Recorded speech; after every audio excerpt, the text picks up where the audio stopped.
السلام السلام السلام یا نبی السلام. السلام علیکم ورحمۃ اللہ وبرکاتہ.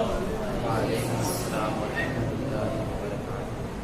نحمده ونصلي ونسلم على رسوله الكريم.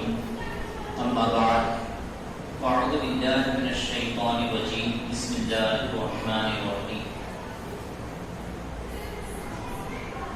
قل لن يصيبنا إلا ما كتب الله لنا. صدق الله مولانا العظيم وبلغنا رسوله النبي الأمين المكين الكريم ونحن على ذلك لمن الشاهدين والشاكرين والمطمئنين والحمد لله رب العالمين. آئیے نہایت ہی ادب و احترام کے ساتھ ساری کائنات کے رہبر عقیدت میرے اور آپ کے پیارے آقا جناب احمد مجتبیٰ حضرت محمد مصطفیٰ صلی اللہ تعالی علیہ وسلم کی بارگاہ گہرناز میں اپنی غلامی کا ثبوت پیش کرتے ہوئے بآواز بلند علی درود پاک پیش کیجیے. پڑھی اللہم صل علی سیدنا و مولانا محمد وعلی آل سیدنا مولانا محمد مبارک وسلم. صلاۃ و سلام علیک یا رسول اللہ صلی اللہ تعالی علیہ وسلم. اپنا پورا گھر لٹا کر شاد ہیں. اپنا پورا گھر لٹا کر شاد ہیں. ارے کون ہے وہ شیر کی اولاد ہے. ارے کون ہے وہ شیر کی اولاد ہے. مٹ گئی ہاں مٹ گئی نسل یزید. مٹ گئی ہاں مٹ گئی نسل یزید اور فاطمہ کا لال آج بھی زندہ باد ہے. فاطمہ کا لال آج بھی زندہ باد ہے. اتنے ہلکے میں نہ اس کو لیجیے. اتنے ہلکے میں نہ اس کو لیجیے. کربلا تو عشق کی بنیاد ہے. کربلا تو عشق کی بنیاد ہے. اپنا پورا گھر لٹا کر شاد ہے. ارے کون ہے وہ شیر کی اولاد ہے. کربلا کو جو سیاسی رنگ دے. کربلا کو جو سیاسی رنگ دے وہ منافق ہیں وہابی ذات ہیں. وہ منافق ہیں وہابی ذات ہیں. پھر صلاح الدین کو کوئی بھیج دے. پھر صلاح الدین کوئی بھیج دے. پھر صلاح الدین کوئی بھیج دے. یا الہی ہر وقت تجھ سے یہ فریاد ہے. یا الہی تجھ سے یہ فریاد ہے. اور بے نشاں ہو کر رہا 22,000. بے نشاں ہو کر رہا 22,000. اس جہاں کو صرف 72 یاد ہے. اس جہاں کو صرف 72 یاد ہیں. اور فتح و نصرت ہیں ادھر فیضی فقط. فتح و نصرت ہیں ادھر فیضی فقط. 313 جدر تعداد ہے. 313 جدر تعداد ہے. اپنا پورا گھر لٹا کر شاد ہے. ارے کون ہے وہ شیر کی اولاد ہے. درود پاک میں اللہم صل علی سیدنا و مولانا محمد وعلی آل سیدنا مولانا محمد مبارک وسلم. صلاۃ و سلام علیک یا رسول اللہ صلی اللہ تعالی علیہ وسلم. کل ہم نے سماعت کیا کہ جب یزید بدبخت تخت نشین ہوا اور اس نے ہر طرف پیغام بھیجنے شروع کیے اور مدینے کے اندر ولید بن عقبہ جو مدینے کا گورنر تھے ان کو بھی پیغام بھیجا گیا اور حضرت امام عالی مقام امام حسین رضی اللہ تعالی عنہ کی بیعت لینے کے لیے کہا گیا. امام عالی مقام جانتے تھے کہ یزید یہ خون کا پیاسا ہو چکا ہے. اگر اس کی بیعت نہ کی گئی تو یہ میرا خون بہانے سے اپنے قدموں کو پیچھے نہیں ہٹائے گا. اور اس وجہ سے وہ آقا رحمت صلی اللہ علیہ وسلم کے حرم شریف میں خون ریزی کو پسند نہیں فرماتے تھے، اس لیے حضرت امام عالی مقام نے حرم نبی یعنی مدینہ طیبہ کو چھوڑنا گوارا کر لیا۔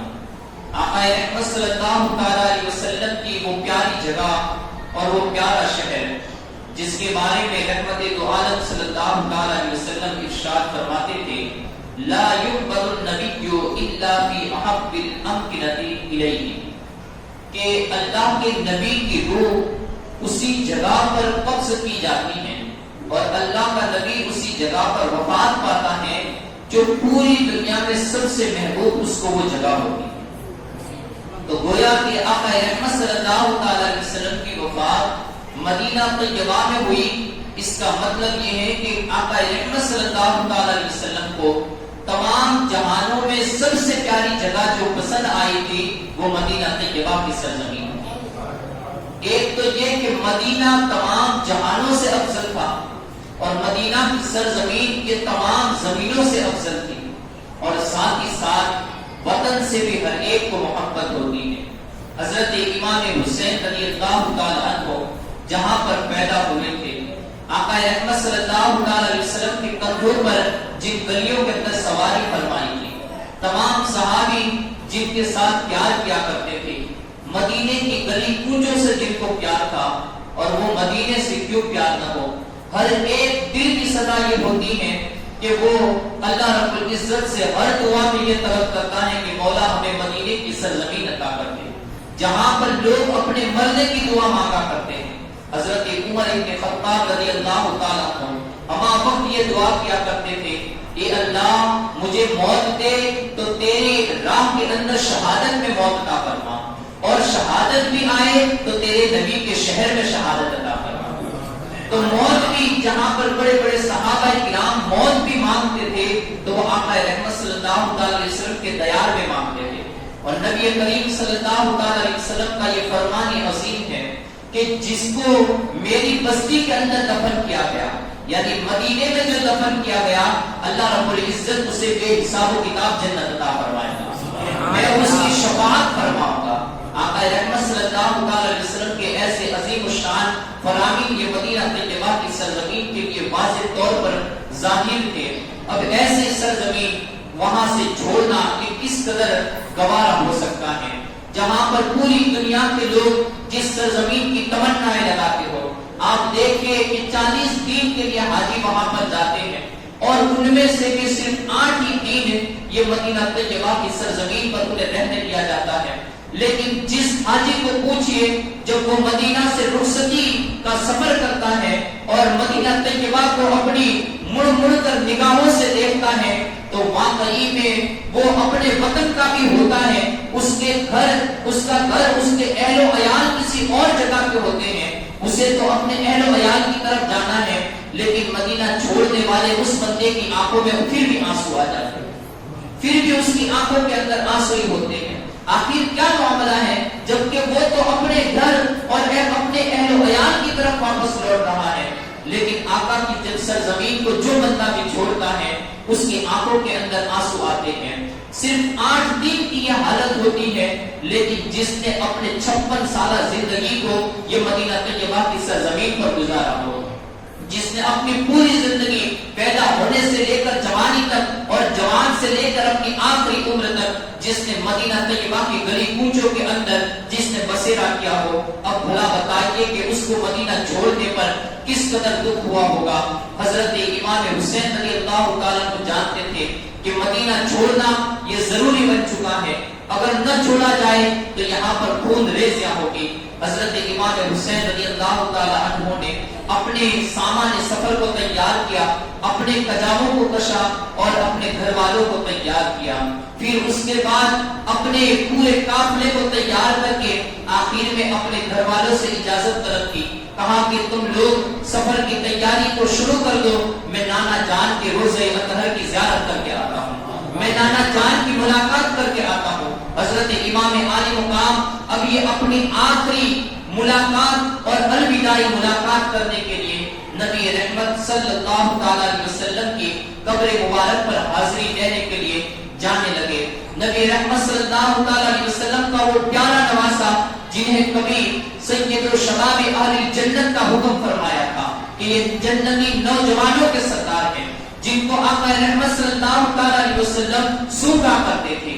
آقا رحمت صلی اللہ علیہ وسلم جنہیں اپنے کندھوں پر سوار کیا کرتے تھے، وہ نواسا جب وہ نانا کی قبر پر پہنچا ہوگا تو پھر اس وقت کا بھی منظر یہ الفاظوں سے ماہر ہے، وہ بیان کرنے سے ماہر ہے کہ نبی رحمت صلی اللہ علیہ وسلم کی قبر مبارک پر جب امام حسین نے جا کر یہ کہا ہوگا کہ نانا آپ کی امت نے مجھے مدینہ چھوڑنے پر مجبور کر دیا ہے، آپ کے چاہنے والوں نے اور آپ کا کلمہ پڑھنے والوں نے مجھے آپ کی اس پاک سرزمین اور پیاری سرزمین جہاں پر لوگ آنے کی امیدیں کرتے ہیں اس سرزمین کو چھوڑنا مجھے مجبوری بنا دیا ہے۔ آقا رحمت صلی اللہ علیہ وسلم کی قبر مبارک کے اندر کیا حالت اور آپ کی کیا کیفیت ہو گئی یہ بیان سے باہر ہے۔ انسان جب تصور کرے تو پھر بھی تصور نہیں ہو سکتا کہ ایک نواسا ایسا نواسا جسے اپنی جان سے زیادہ آقا نے پالا تھا اور وہی نواسا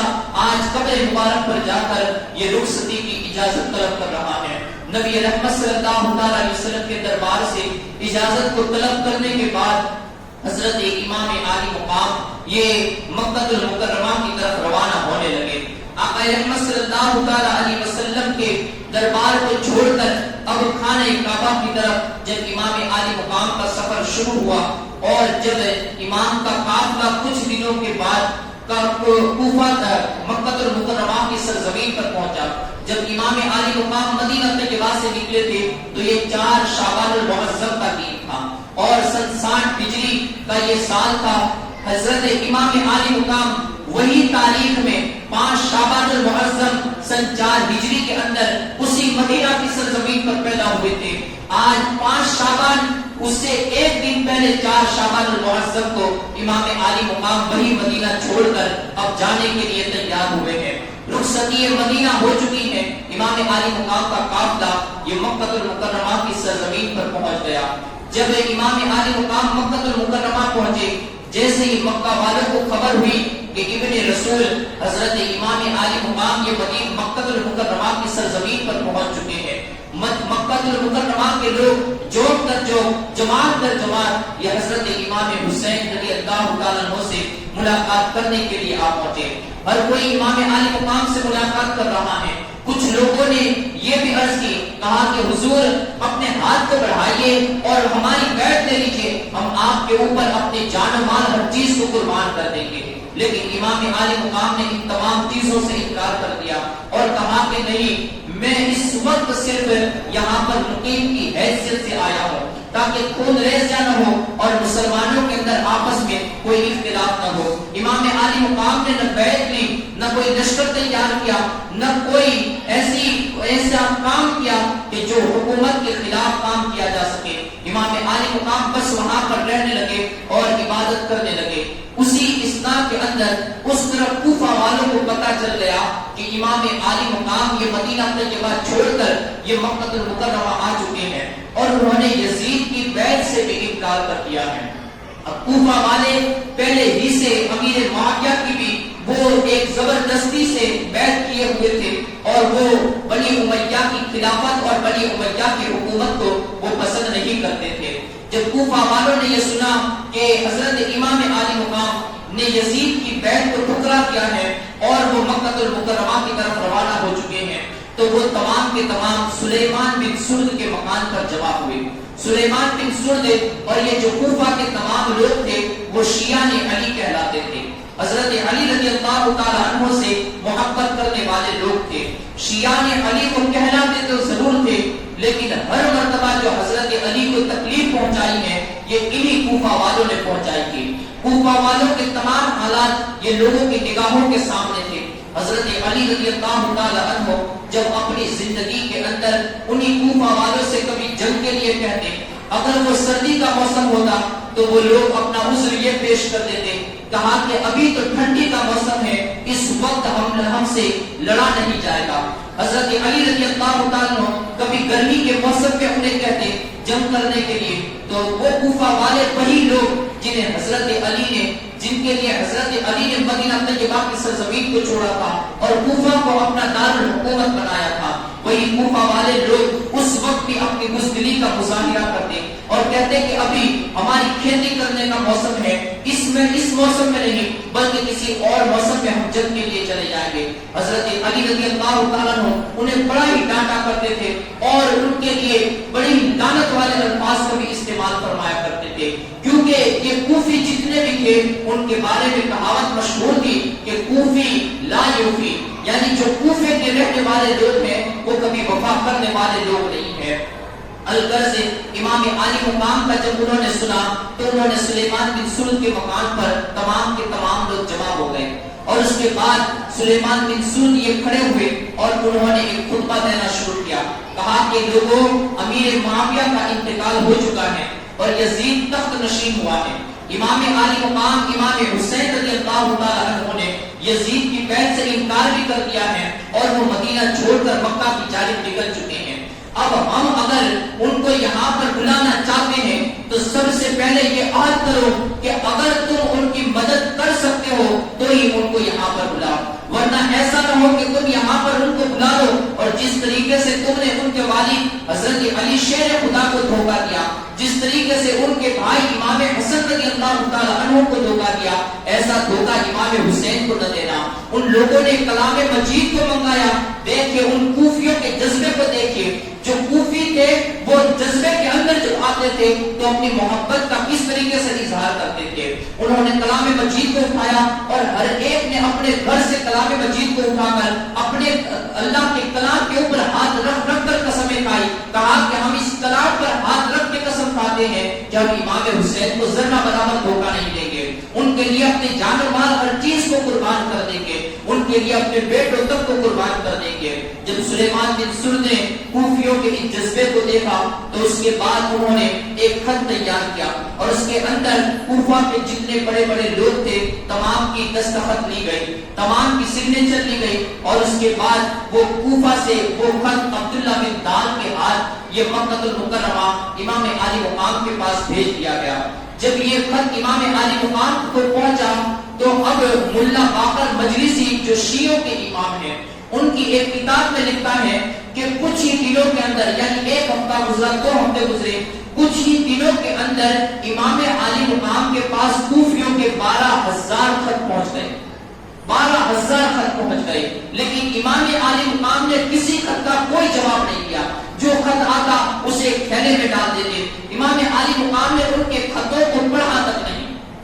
آخر میں ایک خط کچھ دنوں کے بعد آیا جو ہانی بن ہانی سبعی اور سعید بن عبداللہ حنفی کے ہاتھوں سے یہ خط امام عالی مقام پہ پہنچا۔ امام عالی مقام کو جب یہ خط پہنچا تو اس وقت اب امام کے پاس کوئی گنجائش نہ رہی، چونکہ اس خط کا جو مضمون تھا علامہ نعیم الدین مرادآبادی رحمۃ اللہ تعالی علیہ نے اس مضمون کو اپنی کتاب کے اندر نقل فرمایا ہے۔ سوانح کربلا کے اندر آپ لکھتے ہیں کہ کوفیوں نے اب آخری جو خط لکھا تھا اس خط کے اندر انہوں نے لکھا، کہا کہ امام اگر آپ ہم پر نہیں آتے، ہم نے آپ کو اتنی عرضیاں بھیجی، اتنے خطوط بھیجے، ہمارے اوپر کوئی امام نہیں ہے، ہم یزید کی بیعت کرنے سے انکار کرتے ہیں، اگر آپ نے بھی ہماری طرف ہاتھ کو نہیں بڑھایا تو ہم زبردستی مجبور ہو کر یزید کی بیعت کو کر لیں گے، اور کل قیامت کے دن اس بے عدل حاکم اور نا انصافی کرنے والے حاکم سے اگر ہم سے سوال کیا گیا کل قیامت کے دن کہ تم نے اس ظالم حاکم کی بیعت کیوں کی، تو ہم رسول پاک صلی اللہ علیہ وسلم کی بارگاہ میں آپ کے دامن کو پکڑ لیں گے کہ ہم نے تو امام عالی مقام کو خطوط بھیجے تھے، لیکن اس کے باوجود بھی انہوں نے ہماری طرف ہاتھ کو نہیں بڑھایا، جس کی وجہ سے ہم نے یزید کی بیعت کو کر لیا۔ امام عالی مقام کے لیے اب کوئی چارہ نہ رہا۔ ایک طرف صحابہ کبار جو وہاں پر بڑے بڑے صحابہ کرام تھے، حضرت ابو سعید خدری رضی اللہ تعالیٰ عنہ، حضرت ابو واقد لیثی رضی اللہ تعالیٰ عنہ، حضرت جابر بن عبداللہ رضی اللہ تعالیٰ عنہ، حضرت عبداللہ ابن عمر رضی اللہ تعالیٰ عنہ، حضرت عبداللہ ابن عباس اور حضرت عبداللہ ابن زبیر رضی اللہ تعالیٰ عنہ، ان تمام نے آپ کو منع کیا، کہا کہ حضور یہ کوفی جب جذبے کے اندر آتے ہیں تو وہ اپنی محبت کا بربلا اظہار کرتے ہیں، لیکن جب ان کے سامنے کوئی تلوار نکل جائے گی تو ان کے جذبے تمام کے تمام پانی کی طرف رہ جائیں گے. آپ ان کے اوپر بھروسہ نہ کیجیے. آپ کے سامنے ان کی داستان موجود ہے کہ آپ کے والد حضرت علی کو انہوں نے کس طریقے سے نقصان پہنچایا. حضرت امام حسن رضی اللہ تعالیٰ عنہ کے ساتھ انہوں نے کس طریقے سے یہ بے وفائی کی تھی اور بدعہدی کی تھی. حضرت امام حسین نے کہا کہ وہ سب باتیں ماضی کی تھی، لیکن اس وقت جو انہوں نے خط بھیجا ہے، اگر کل میدان محشر کے اندر میرے نانا نے مجھ سے سوال کر لیا کہ حسین تیرے طرف میری امت کے لوگوں نے ہاتھوں کو بڑھایا تھا، تو نے ان کے سروں پر کیوں اپنے ہاتھ کو نہیں بڑھایا، ان کے سروں پر اپنے ہاتھ کو کیوں نہیں رکھا؟ تو کہا کہ میں اپنے نانا کو کیا جواب دوں گا؟ کل نصیبنا الا ما كتب اللہ لنا. امام عالی مقام نے کہا کہ ہماری طرف اگر مصیبتیں آ بھی جائے گی تو اتنی ہی آئے گی جو اللہ نے ہمارے نصیبے میں رکھی ہوئی ہیں، جو اللہ نے ہمارے نصیب میں رکھی ہوئی ہے. مصیبتیں اگر آنی بھی ہے تو وہی آنی ہے. اس کے علاوہ اگر ہم یہاں پر بھی رہے لیکن مصیبتیں اگر ہمارا مقدر لکھ جا چکی ہیں تو پھر مکہ المکرمہ کے حرم کے اندر بھی وہ مصیبتیں پہنچنے والی ہیں. حضرت عبداللہ ابن زبیر رضی اللہ تعالیٰ عنہ نے جب امام عالی مقام کو روکا تو نبی کریم صلی اللہ علیہ وسلم کے وہ پیارے نواسے حضرت امام حسین نے ارشاد فرمایا، کہا کہ میں نے اپنے والد حضرت علی رضی اللہ تعالیٰ عنہ سے ایک بات کو سنی تھی. وہ بات یہ ہے کہ میرے والد ماجد حضرت علی نے کہا تھا کہ ایک میڈا مسجد حرام کے حرم کو حلال کر دے گا. تو حضرت امام حسین نے کہا کہ وہ میڈا میں بننا نہیں چاہتا. یعنی ایک شخص اور ایک جوان ایسا ہوگا کہ جس کا خون ہے یہ مسجد حرام کے اندر بہایا جائے گا. کہا کہ مسجد حرام کے علاوہ کسی بھی سرزمین پر میرا خون بہایا جائے میں اس کو زیادہ پسند کرتا ہوں کہ مسجد حرام کے اندر میرے لیے تلوار چلائی جائے. حضرت امام حسین نے اب ایک طرف صحابہ کرام سمجھاتے رہے تھے، ایک طرف کوفیوں کے خطوط آ رہے تھے، صحابہ کرام منع کر رہے تھے، اس طرف کوفی بار بار خط لکھ کر یہ بلا بھی رہے تھے. آخرکار امام حسین رضی اللہ تعالیٰ عنہ کو کچھ لوگوں نے مشورہ دیا، کہا کہ آپ ایسا کیجئے کہ اپنے سے پہلے کسی کو اپنا خلیفہ مقرر کر کے اپنا نائب بنا کر کوفہ کی طرف روانہ کر دیجئے. جب وہ وہاں پر پہنچیں گے اس کے بعد وہاں جا کر دیکھیں کہ حالات سازگار ہو تو پھر آپ بھی وہاں پر چلے جانا. حضرت امام حسین رضی اللہ تعالیٰ عنہ کو یہ بات اور یہ مشورہ بہت ہی پسند آیا. انہوں نے اپنے چچا زاد بھائی حضرت مسلم بن عقیل رضی اللہ تعالیٰ عنہ سے یہ بات کی اور انہوں نے اپنا نائب بنا کر کوفہ کی طرف روانہ کیا. حضرت امام مسلم اپنی جان کو اپنے بھائی امام حسین پر قربان کرنے کے لیے اسی وقت چل پڑے. اپنے گھر گئے، کجاوا کشا، سامان سفر کو تیار کیا اور اس کے بعد جیسی جانے لگے تھے کہ ان کے دو چھوٹے چھوٹے صاحبزادے تھے جو ہما وقت امام مسلم کے ساتھ سویا کرتے تھے، جو ہما وقت امام مسلم کے ساتھ رہا کرتے تھے، جو گلی کوچوں کے اندر امام مسلم کی انگلیاں پکڑ کر چلا کرتے تھے، وہ اور محمد جن کی 8 اور 10 سال کی عمر تھی. ایک بچے کی عمر 8 سال تھی، دوسرے بڑے بچے کی عمر 10 سال کی تھی. دونوں بچوں نے دیکھا کہ والد ماجد سامان سفر کو تیار کر رہے ہیں اور کہیں جانے کا ارادہ رکھ رہے ہیں. بچوں نے ماں سے پوچھا، کہا کہ اماں حضور والد ماجد کہاں جا رہے ہیں؟ کہا کہ بیٹا وہ کوفہ کی جانب جا رہے ہیں، امام عالی مقام کے نائب بن کر وہ جا رہے ہیں. کہا بچوں نے کہا امی جان ہم بھی اپنے بابا کے ساتھ جانا چاہتے ہیں. آپ جانتی ہیں کہ ہم نے اپنے بابا سے کبھی تنہا نہیں رہے ہیں. ہمیں تو نیند بھی اس وقت آتی ہے جب ہم اپنے بابا کے پہلو میں سوتے ہیں. جب بچوں نے یہ عرض کی، کہا کہ بیٹا میں تو تمہیں اجازت دیتی ہوں لیکن اپنے والد کو پوچھ لو کہ کیا وہ بھی تمہیں اجازت دیتے ہیں. بچوں نے حضرت امام مسلم کے دامن کو پکڑ لیا اور کہا کہ ابا حضور ہمیں بھی اپنے ساتھ لے چلیے. امام مسلم انکار نہ کر سکے. آخر امام مسلم نے اپنے دونوں ننھے صاحبزادوں کو اپنے ساتھ لیا. روایتوں میں آتا ہے کہ حضرت امام مسلم جب کوفہ کی طرف جانے لگے تو آپ نے اپنے ساتھ ایک راستہ بتانے والے کو بھی لیا. راستہ بتانے والے کو ساتھ میں لے کر امام مسلم چل پڑے. تاریخ طبری اور تاریخ ابن اسیر وغیرہ ان تمام کے اندر یہ روایت موجود ہے کہ جب راستہ بتانے والے کو ساتھ میں لیا ہوا تھا لیکن ایک ریگستان ایسا آیا کہ راستہ بتانے والا ساتھ میں موجود موجود ہونے کے باوجود بھی امام مسلم کا قافلہ یہ راستہ بھٹک گیا، وہاں پر ریگستان کے اندر وہ راستہ بھٹک گیا۔ دیکھیے کہ اللہ کی قدرت کو جو منظور ہوتا ہے آخر میں وہی ہوا کرتا ہے۔ امام مسلم راستہ بھٹک گئے، اب ریگستان جہاں پر پانی کا قطرہ بھی نہیں تھا، پانی کا نام و نشان تک نہیں تھا، ایسی جگہ پر جب راستہ بھٹک گئے، ایک طرف دیکھتے ہیں کہ وہ جو راستہ بتانے والا شخص تھا وہی پیاس کی شدت سے اب بے ہوشی کے عالم میں آ گیا تھا، اور پانی کے نہ ملنے کی وجہ سے اب وہ اپنی جان جانے آخری کے سپرد بھی کر گیا، اس کی جان نکل گئی۔ امام مسلم نے اس کو دفنایا، اب اس کے بعد پھر آگے کی طرف پوچھ کرنے لگے۔ امام مسلم نے اپنے دونوں شہزادوں کو دیکھا کہ وہ بھی پانی سے تڑپ رہے تھے، اور آخرکار ان چھوٹے چھوٹے بچوں نے اپنے والد ماجد کے ہاتھوں کو اور پیروں کو پکڑ لیا، کہا کہ ابا حضور کیا ہم اس ریگستان کے اندر بغیر پانی کے ہی مر جائیں گے؟ کیا ہم اپنے منزل تک پہنچ بھی نہ سکیں گے؟ بچوں کی یہ آواز سنی تھی، حضرت امام مسلم کے ہوش اڑ گئے۔ حضرت امام مسلم نے اسی وقت اپنی جوتی مبارک کو نکالا، اللہ کی بارگاہ میں دعا کی، اور پھر اسی جوتی کو زمین پر جیسے ہی مارا وہاں سے پانی کا چشمہ فوارے کی طرف پھوٹ پڑا، پانی کا چشمہ وہاں سے نکلا۔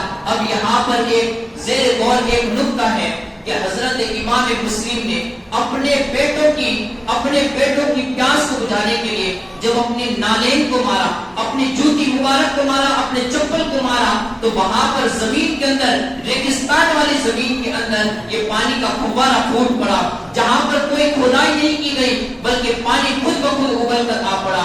اب یہاں پر امام مسلم نے آنے والے لوگوں کو یہ پیغام دیا کہ امام حسین یہ کربلا کے اندر کوئی مجبور نہیں تھے، بلکہ وہ اللہ کے امتحان کے اندر ثابت قدمی دکھا رہے تھے، اللہ کے امتحان کے اندر وہ اپنے صبر و استقلال کا مظاہرہ کر رہے تھے، ورنہ امام حسین کو کوئی یہ کہے کہ امام حسین پر پانی کو بند کر دیا گیا اور وہ مجبور تھے کہ پانی بھی نہ پی سکے۔ امام عالی مقام کو تو اللہ نے وہ کرامتیں عطا فرمائی ہیں، اور آپ کا تو وہ مقام رکھا ہے کہ یہاں پر جوتی کی بات تو دور ہے، امام حسین رضی اللہ تعالیٰ عنہ اگر زمین پر اپنی انگلی بھی رکھتے تھے تو وہاں پر بھی نہر فرات وہیں سے بہنا شروع ہو جاتی، نہر فرات وہیں سے بہنا شروع ہو جاتی، اگر نہر فرات کو اشارہ کرتے تو وہ خیموں کے آگے سے گزرنا شروع ہو جاتی۔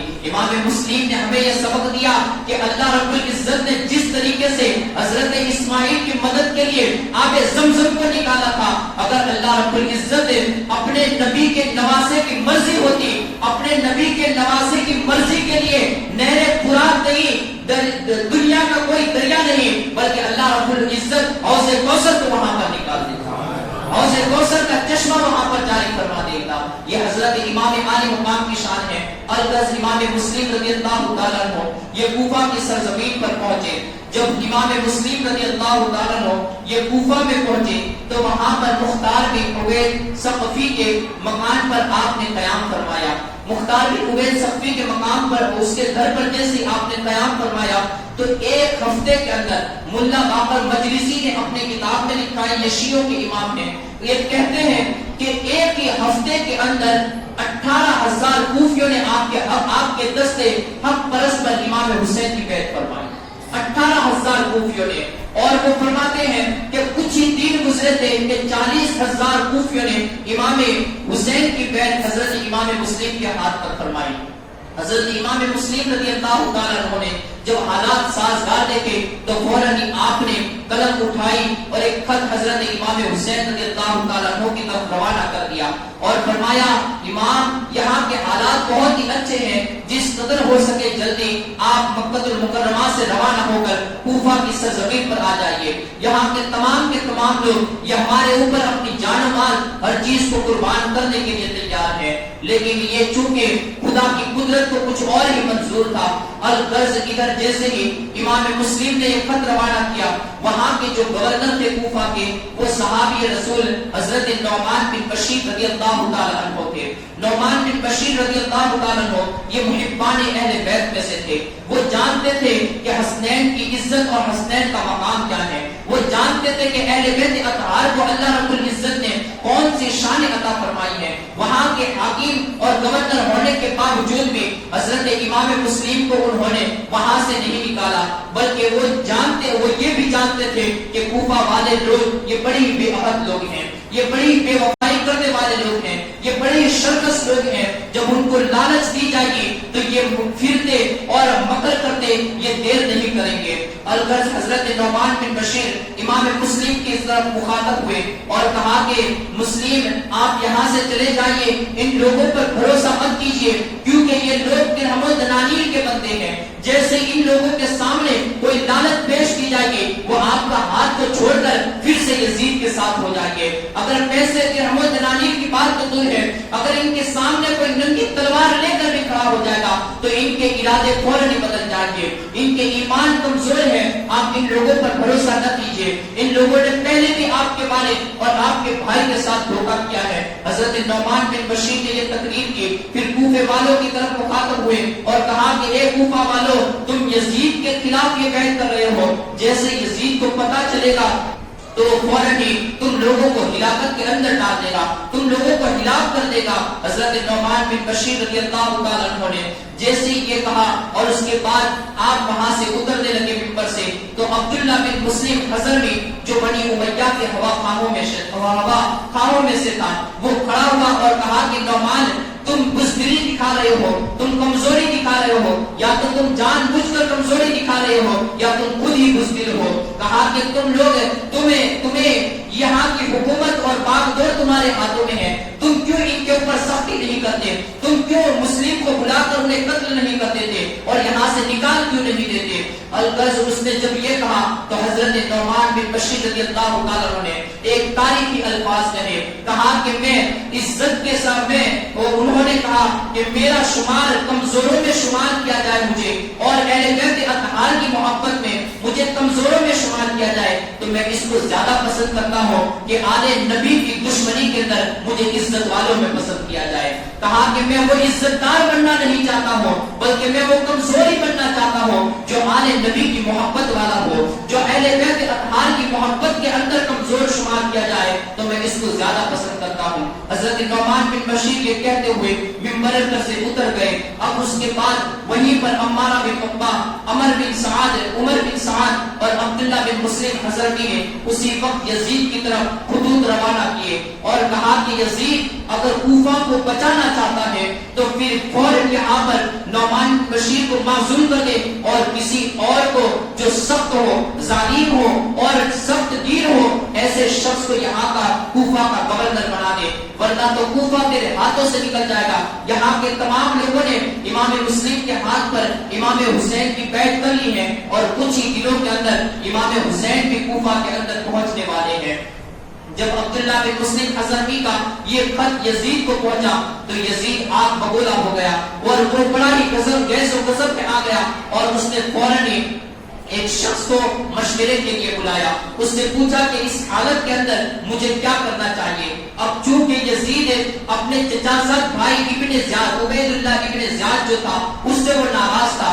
پہلے وہ چاہتا تھا، جو بصرہ کا گورنر تھا عبید اللہ بن زیاد، وہ چاہتا تھا کہ بصرہ کی گورنری سے بھی اس کو معزول کر دیا جائے، لیکن اب اس نے دیکھا کہ کوفہ بھی میرے ہاتھ سے جانے والا ہے تو اب اس نے عبید اللہ بن زیاد کی طرف ایک خط لکھا اور خط میں لکھا کہ میں تجھ سے راضی ہو چکا ہوں اور بصرہ کے ساتھ ساتھ اب تجھے کوفہ کی بھی گورنری سونپ رہا ہوں، تو جلدی سے کوفہ پہنچ اور کوفہ کے حالات کو سازگار بنا۔ وہاں پر امام مسلم آئے ہوئے ہیں، مسلم کو تو قتل کر دے اور اگر امام حسین بھی تیری طرف آ جائے تو ان کو بھی قتل کرنے کے اندر ذرہ برابر بھی توقف نہ کرنا۔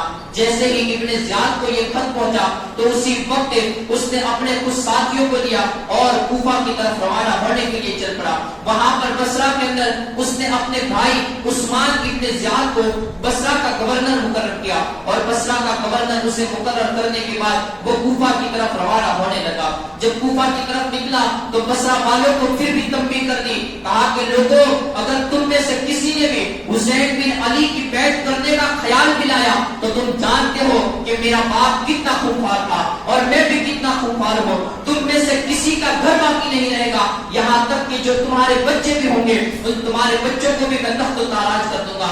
تمام بصرہ والوں کو یہ تنبیہ کرتے اور ڈراتے ہوئے وہ کوفہ کی طرف روانہ ہوا۔ کوفہ کی طرف جب جانے لگا تو اس نے اپنے ساتھ 100 سپاہی، یا ایک روایت میں آتا ہے کہ 300 سپاہیوں کا ایک دستہ اپنے ساتھ کر لیا۔ جب قادسیہ کے مقام پر جب عبید اللہ ابن زیاد پہنچا تو اس وقت قادسیہ کے مقام پر جو کوفہ کا ایک نزدیکی مقام کہلاتا ہے، قادسیہ کے مقام پر اس نے اپنے پورے لشکر کو اور تمام سپاہیوں کو وہاں پر چھوڑ دیا، اپنے ساتھ 20 سپاہیوں کو لیا اور مغرب کے وقت کا وہ انتظار کرنے لگا۔ مغرب کا وقت جیسے ہوا اور اندھیرا چھانے لگا، اسی وقت اس نے حجازی راستے کو اپنایا اور حجازی راستے پر حجازی لباس کے اندر یعنی عربوں کے لباس کے اندر جیسا امام حسین لباس پہنا کرتے تھے اس لباس کے اندر وہ مکہ سے آنے والے راستے سے وہ کوفہ کے اندر داخل ہونا شروع ہوا۔ اس طرف کوفہ والے امام حسین رضی اللہ تعالیٰ عنہ کا انتظار ہی کر رہے تھے، وہ ہمہ وقت امام حسین رضی اللہ تعالیٰ عنہ کے راستے کو تکتے تھے کہ کب ابن رسول آئیں گے اور ہماری سرپرستی فرمائیں گے۔ اس طرف کوفہ والے یہ انتظار کر رہے تھے اور اس طرف سے ابن زیاد یہ امام عالی مقام کے رنگ اور صورت کو ڈھال کر آپ کے لباس کو ڈھال کر اسی لباس کے اندر کوفہ میں داخل ہوا۔ کوفہ والوں نے سمجھا کہ اللہ کے رسول صلی اللہ علیہ وسلم کے بیٹے امام حسین رضی اللہ تعالیٰ عنہ یہ کوفہ کے اندر داخل ہونے جا رہے ہیں۔ ان لوگوں نے استقبال کرنا شروع کر دیا اور نعرے لگانا شروع کر دیے، ہر ایک نے مرحبا بک یا ابن رسول، مرحبا بک یا ابن بنت رسول صلی اللہ علیہ وسلم کے نعروں کو بلند فرمایا۔ اب ہر طرف سے لوگوں نے جب ان کے نعروں کی گونج کو سنا تو دوسرے لوگ جو اپنے گھروں میں موجود تھے وہ بھی تمام کے تمام یہ راستے پر جمع ہو گئے۔ اب اس قدر وہاں پر جم غفیر لگ گیا کہ راستہ چلنا بھی مشکل ہو گیا، یہاں تک کہ یہ راستہ سیدھا گورنر ہاؤس تک جاتا تھا۔ ابن زیاد یہ گورنر ہاؤس کی طرف بڑھ رہا تھا اور لوگوں کا جم غفیر، لوگوں کی بھیڑ یہ بھی اسی کے ساتھ بڑھتی جا رہی تھی، یہاں تک کہ جب ابن زیاد کا قافلہ ان 20 لوگوں کا قافلہ یہ گورنر ہاؤس کے دروازے پر پہنچا تو اس طرف سے نعمان بن بشیر نے دروازوں کو بند کر دیا۔ وہ سمجھتے تھے کہ امام حسین رضی اللہ تعالیٰ عنہ آ رہے ہیں۔ وہ قلعے کی دیوار پر چڑھے اور کہا کہ اے ابن رسول، اے امام عالی مقام، اے امام حسین، آپ یہیں سے واپس چلے جائیے، ان لوگوں پر بھروسہ نہ کیجیے، یہ لوگ بڑی بات کہا دے، یزید خاموش نہیں بیٹھے گا اور یزید پورے کوفہ کو تباہ و برباد کر دے گا۔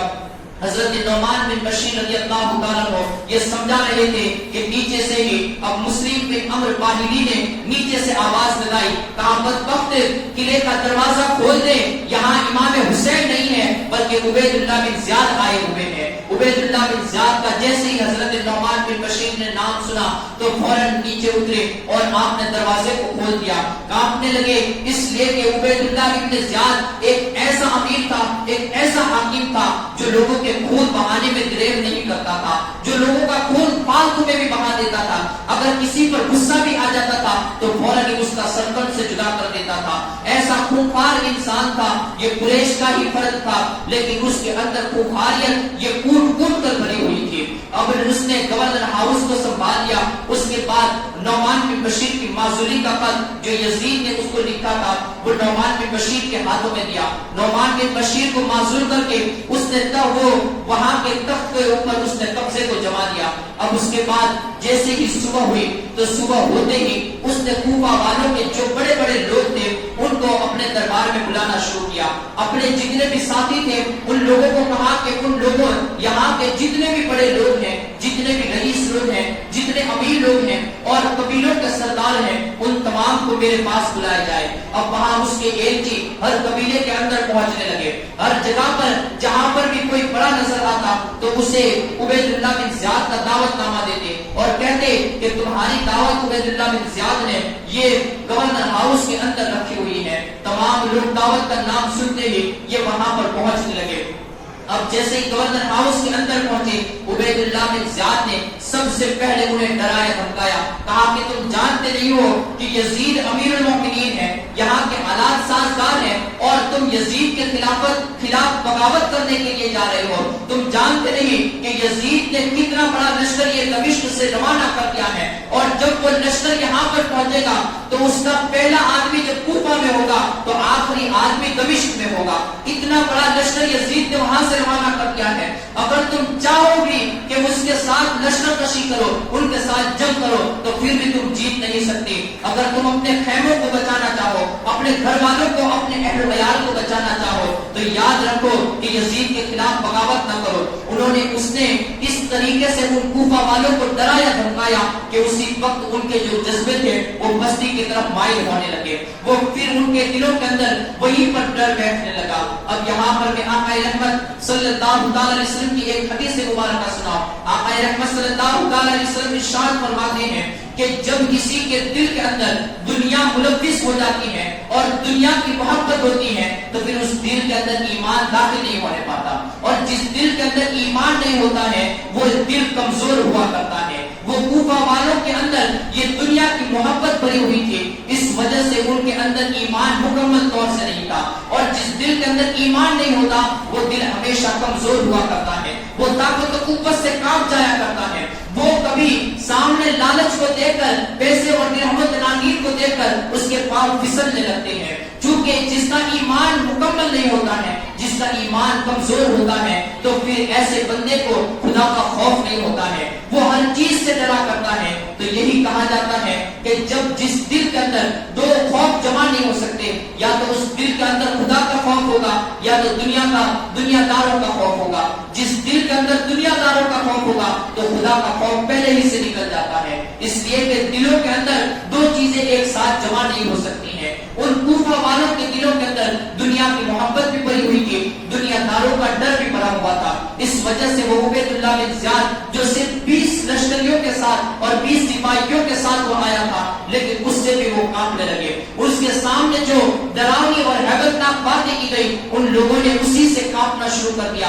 اب ابن زیاد نے انہی رئیسوں کو اور انہی بڑے لوگوں کو اپنے گورنر ہاؤس کے قید خانے کے اندر نظر بند کر دیا. کہا کہ یہاں پر اب تمہیں جس وقت تک میں چاہوں تمہیں کسی گورنر ہاؤس کے اندر رہنا ہے. درود پاک پڑھیے. اللہم صلی اللہ سیدنا مولانا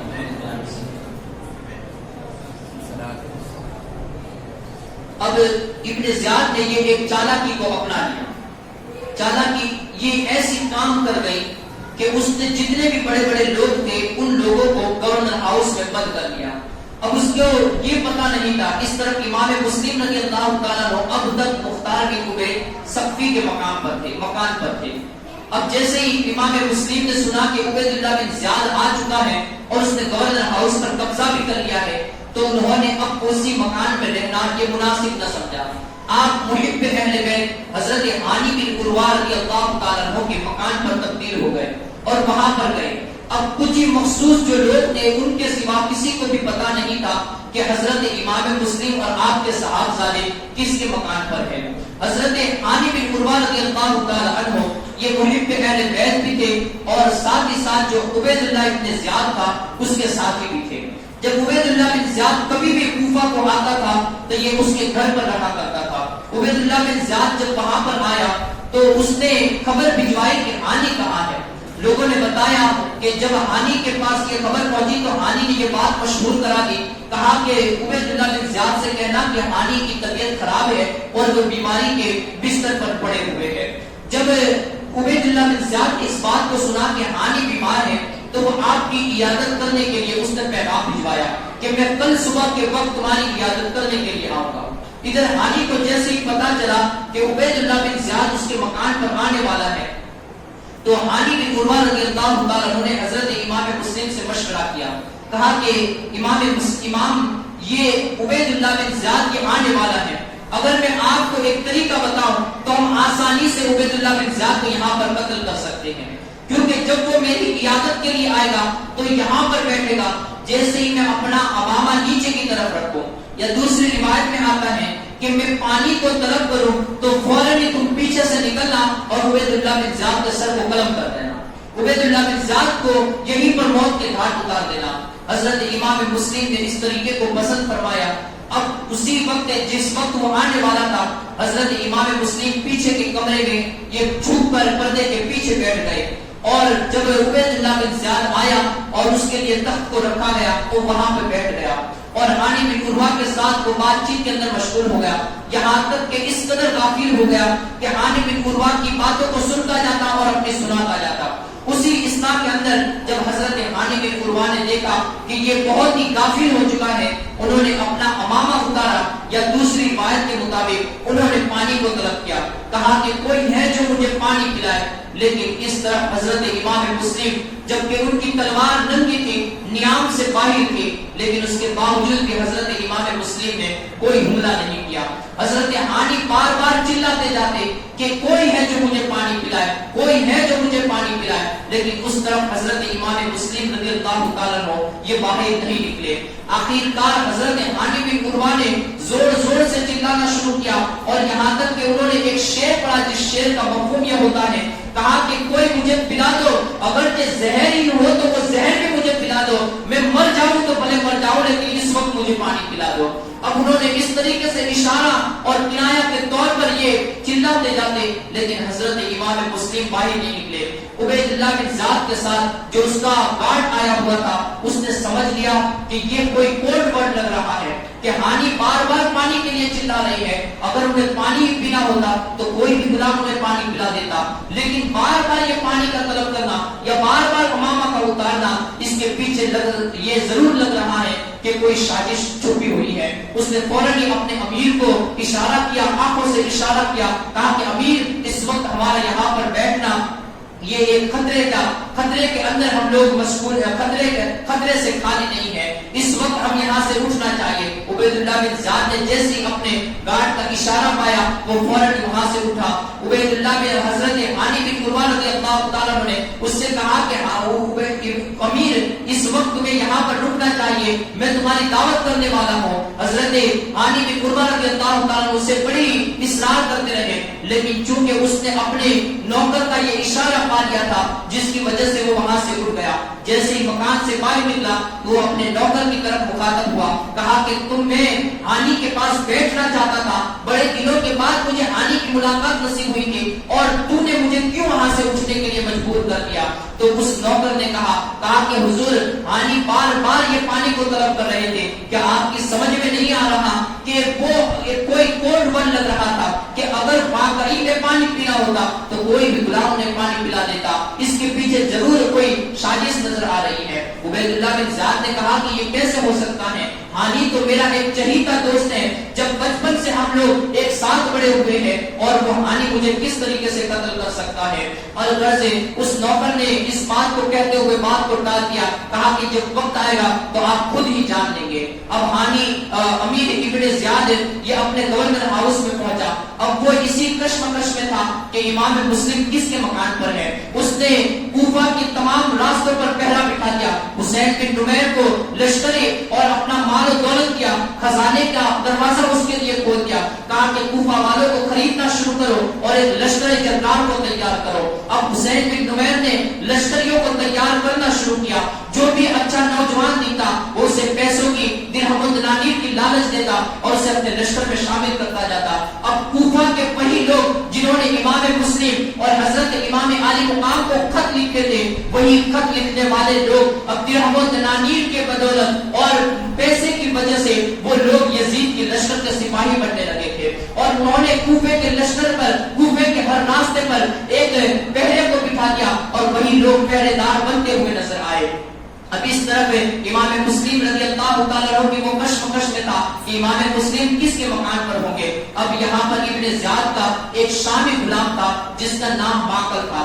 ماقل کو اس نے 3000 درہم دیے اور کہا کہ تو کسی بھی طریقے سے مسلم کا پتہ لگا کہ مسلم کس کے مکان پر ہے، اور وہ سیدھا ہی مسجد جو دمشق کی جامع مسجد تھی جہاں پر حضرت علی رضی اللہ تعالیٰ عنہ یہ امامت کیا کرتے تھے، حضرت علی کی وہ جامع مسجد دمشق کے اندر وہ حاضر ہوا، وہاں پر بیٹھا رہا، نماز ختم ہو گئی، نماز ختم ہونے کے بعد بھی وہ وہیں پر بیٹھا رہا انتظار کرنے لگا. تمام لوگ اپنے گھر کی طرف چل دیے. ایک بوڑھے بزرگ تھے جو وہاں پر اللہ کی عبادت میں مشغول تھے. ان کا نام مسلم بن اوسجہ اسدی تھا. وہ غلام ماقل غلام یہ ان کے پاس پہنچا. یہ بھی محب اہل بیت تھے. ان کے پاس پہنچا اور چپکے سے چاپلوسی کے اندر چپنی چپیڑی باتیں ان کے ساتھ کرنے لگا. کہا کہ حضور میں ملک شام سے آیا ہوں اور میرے پاس 3000 درہم و دنانیر ہیں. اگر آپ مجھے امام مسلم کا پتہ بتا دیں. میں نے سنا ہے کہ اہل بیت خاندان نبوت کے ایک پھول حضرت امام مسلم یہ کوفہ میں آئے ہوئے ہیں اور وہ یزید کے خلاف انہوں نے بغاوت بھی کی ہوئی ہے اور وہ بیعت بھی لے رہے ہیں. میں ان سے بیعت بھی ہونا چاہتا ہوں, اپنے جان و مال کو قربان بھی کرنا چاہتا ہوں اور یہ 3000 جو درہم ہے وہ حضرت امام مسلم کو قربان کرنا چاہتا ہوں. حضرت مسلم بن اوسجہ اسدی نے کہا کہ مسجد میں دوسرے لوگ بھی موجود ہیں, تم سیدھے مجھے سے کیوں کہہ رہے ہو کہ امام مسلم کہاں ہے؟ اب اس نے ایک اپنی چکنی باتوں کے اندر حضرت مسلم کو پھنسا لیا. کہا کہ حضور میں نے ہر ایک کو دیکھا لیکن کسی کا چہرہ آپ کے چہرہ جیسا نظر نہیں آیا. میں نے آپ کے چہرے کو دیکھا تو آپ کے چہرے کے آثار مجھے بتا رہے ہیں کہ آپ خاندان نبوت سے محبت کرنے والے شخص ہیں. حضرت مسلم بن اوسجہ اسدی یہ اس کی باتوں میں آ گئے. کہا کہ واقعی میں تم نے خوب پہچانا ہے, میں اہل بیت اطہار سے محبت کرنے والا ہوں اور خاندان نبوت پر اپنے جان و مال کو قربان کرنے والا شخص ہوں. اس نے حضرت مسلم بن اوسجہ اسدی نے فوراً اس ماقل غلام کو لیا اور حضرت ہانی بن عروہ کے مکان پر پہنچے. ہانی کے مکان پر پہنچے اور حضرت ہانی کو اس ماقل غلام کی پوری تفصیلات سنائی. اس کے بعد انہیں امام مسلم کے سامنے پیش کیا گیا. ماقل نے 3000 درہم حضرت امام مسلم کے سپرد کیے. ان کے پاس بیٹھا رہا, صبح سے لے کر شام تک بیٹھا رہا اور وہاں پر بیٹھے بیٹھے ہر ایک حرکت و سکنات کو ملاحظہ کرتا رہا, ہر ایک بات کو سنتا رہا اور شام کے وقت وہ گھر سے نکلا اور سیدھا گورنر ہاؤس پہنچا. ابن زیاد کا وہ غلام تھا, اپنا پورے دین کی جو بھی رویت تھی وہ تمام کے تمام ابن زیاد کے سامنے اس نے بیان کر دی. کہا کہ تم جانتے نہیں کہ امام مسلم یہ ہانی بن عروہ کے مکان پر ہے. اب انہیں سمجھ آ گئی کہ واقعی میں میرا نوکر جو کہہ رہا تھا وہ ایک صحیح بات تھی. اب اس کے بعد ہانی بن عروہ کو دوسرے ہی دن کو امیر عبید اللہ بن زیاد نے دوسرے ہی دن طلب کیا. اپنے کچھ سپاہیوں کو بھیجا, کہا کہ جاؤ ہانی کو قید کر کے لاؤ. محمد بن اشعث جو اس کے سپاہیوں اور اس کے لشکریوں میں سے اہم تھا, محمد بن اشعث کو بھیجا. کہا کہ جاؤ اپنے ساتھ لشکر لے کر جاؤ, حضرت ہانی بن عروہ رضی اللہ تعالیٰ عنہ کو وہاں سے قید کر کے لاؤ. وہ محمد بن اشعث بڑا ہی چالاک شخص تھا. اس نے دیکھا کہ لشکر لے کر جاؤں گا تو ہانی بن عروہ ایک بہت ہی بڑے قبیلے کے سردار ہیں, جب وہاں لشکر لے کر جائیں گے تو ان کے ساتھ لڑنے کی ہم میں طاقت نہیں ہے, ہم میں اتنی طاقت نہیں ہے کہ قبیلے بڑی مذہب کے ساتھ ہم لڑ سکے. تو اس نے کہا کہ میں لشکر لے کر نہیں جاتا لیکن اپنی عقل اور دانش مندی کے بدولت میں ہانی کو وہاں سے لے کر یہ آپ کے پاس لے آؤں گا. محمد بن اشعث نے یہ بات کہی اور پھر ہانی بن عروہ رضی اللہ تعالیٰ عنہ کے مکان پر پہنچے اور کہا کہ امیر عبید اللہ بن زیاد یہ آپ سے ملاقات کو طلب کر رہا ہے. حضرت ہانی نے کوئی خطرہ محسوس نہ کیا کیونکہ ایک دن پہلے ہی وہ آ چکا تھا اور بڑی اچھی باتیں کر کے گیا تھا اور اس نے یہ بھی کہا تھا کہ میں کل پھر سے آپ کی عیادت کرنے کے لیے آؤں گا. حضرت ہانی سمجھے کہ شاید ہو سکتا ہے کہ وہ آیا نہ ہو لیکن مجھے بلا رہا ہو. حضرت ہانی بغیر کسی چیز کے یہ گورنر ہاؤس کے اندر داخل ہو گئے. امیر عبید اللہ بن زیاد کے سامنے جیسے ہی پہنچے ابن زیاد کے سامنے تو وہاں پر انہوں نے سلام کیا لیکن عبید اللہ بن زیاد نے سلام کا کوئی جواب نہ دیا. سلام کا جواب نہ دیا تو حضرت ہانی بن عروہ جان گئے کہ ہو سکتا ہے اسے کوئی بھنک لگ گئی ہو, اسے ہمارے بارے میں کچھ پتہ چل گیا ہو. امیر عبید اللہ بن زیاد نے حضرت ہانی کی طرف غصے سے کلام کرتے ہوئے کہا کہ ہانی میں تو تمہیں اپنا دوست سمجھ رہا ہوں اور تم اپنے گھر کو امیر یزید ابن معاویہ کے خلاف یہ بغاوت کا اڈا بنائے ہوئے ہو. تم نے یزید کے خلاف بغاوت کرنی شروع کر دی ہے اور یزید کے دشمنوں کو اپنے گھر میں جگہ عطا کی ہے. حضرت ہانی بن عروہ کی انکار پر انکار کرتے رہے اور کہتے رہے کہ جیسا آپ سمجھ رہے ہو ایسا کچھ بھی نہیں ہے. حضرت ہانی انکار پر انکار کرتے رہے یہاں تک کہ آخر میں ابن زیاد نے وہی ماقل غلام کو سامنے پیش کر دیا. ماقل غلام جیسے ہی سامنے آیا تو اب حضرت ہانی بن عروہ کے ہوش اڑ گئے کیونکہ اب پورا معاملہ یہ صاف طور پر ظاہر ہو چکا تھا. ماقل کو دیکھتے ہی حضرت ہانی نے کہا کہ وہ میرے گھر پر ایک مہمان کے طور پر آئے ہیں, میں اپنے گھر سے مہمان کو کیسے نکال سکتا ہوں؟ اگر مجھے اجازت اتنی دے کہ میں جاؤں اور ابھی امام مسلم رضی اللہ تعالیٰ عنہ کو حکم دے دو اور انہیں کہہ دو کہ وہ میرے گھر سے چلے جائے اور کسی اور جگہ پر چلے جائے. اب ابن زیاد اصرار کرنے لگا, کہا نہیں بلکہ تم مجھے قید کر کے میرے پاس انہیں قیدی کی حالت میں لاؤ گے. حضرت ہانی بن عروہ نے کہا کہ یہ تو نہیں ہو سکتا کہ میں اپنے گھر آئے ہوئے مہمان اور ایک ایسے مہمان جو حضرت امام حسین رضی اللہ تعالیٰ عنہ کے نائب بن کر اور ان کے خلیفہ بن کر آئے ہیں, میں اسے تیرے حوالے کیسے کر سکتا ہوں؟ ابن زیاد اصرار کرنے لگا یہاں تک کہ غصے کے عالم میں اس نے کہا کہ نہیں, تمہیں یہاں پر انہیں قید کی حالت میں لانا ہوگا ورنہ تو میں تمہیں قتل کر دوں گا. حضرت ہانی اس کی اس بات کو سن کر غصے میں آ گئے, کہا کہ اگر تو مجھے قتل کر دے گا تو پھر تو بھی بچ نہیں سکے گا, اس لیے کہ میں قبیلے بڑی مذہب کا سردار ہوں, تیرے ارد گرد بھی تلواریں لہرانے لگے گی. ابن زیاد حضرت ہانی کا یہ کلام سن کر بڑی غصے میں آ گیا. فوراً اس کے پاس ایک ڈنڈا پڑا ہوا تھا, اس ڈنڈے سے حضرت ہانی بن عروہ رضی اللہ تعالیٰ عنہ کے منہ پر اور آپ کے سر پر ڈنڈے مارنے لگا. ڈنڈوں کی ایسی پھٹکار تھی کہ حضرت ہانی کا سر سے خون بہنے لگا, آپ کے دانت ٹوٹ گئے اور اس عالم کے اندر وہ بے ہوشی کے عالم میں گر پڑے. یہاں تک کہ پھر انہیں لے جا کر قید خانے میں ڈال دیا گیا. اس طرف کوفہ کے اندر یہ بات, یہ افواہ پھیل گئی کہ حضرت ہانی شہید کر دیے جا چکے ہیں, حضرت ہانی کا انتقال ہو چکا ہے.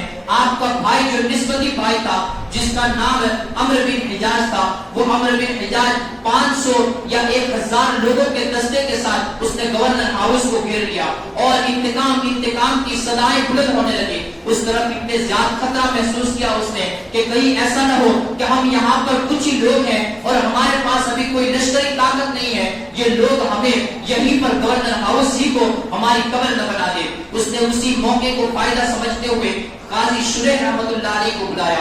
قاضی شریح کو بلایا اور کہا کہ تم جاؤ اور قید خانے کے اندر ہانی کو دیکھ لو اور پھر وہاں جا کر ان کے قبیلے والوں کو بتا دو کہ ہانی ابھی زندہ ہے لیکن کسی مصلحت کے تحت انہیں قید کر دیا گیا ہے. جب حضرت قاضی شریح رحمت اللہ علیہ یہ حضرت ہانی کو دیکھنے کے لیے پہنچے تو حضرت ہانی نے کہا کہ اے قاضی شریح, آپ میرے قبیلے اور خاندان والوں کو صرف اتنا بتا دیں کہ اگر 20 لوگ بھی یہاں پر گورنر ہاؤس کے اندر داخل ہو جائیں گے تو ہم ابن زیاد پر بھی قبضہ جما لیں گے اور گورنر ہاؤس کے اوپر بھی ہم اپنے گورنر ہاؤس کو بھی اپنے قبضے میں لے لیں گے. حضرت قاضی شریح کو جب یہ بات بتائی گئی لیکن اس طرف ابن زیاد نے اپنے ایک غلام بکیر بن حمیر کو قاضی شریح کے ساتھ کر دیا اور کہا کہ دیکھو قاضی شریح کیا کہہ رہے ہیں. قاضی شریح نے خطرہ محسوس کیا کہ کہیں ہانی کی بات اگر میں قبیلے کے لوگوں کو بتا دوں گا تو ابن زیاد کے میرے اوپر کوئی ظلم اور جفا قائم نہ کر دے. انہوں نے صرف اتنا بتا دیا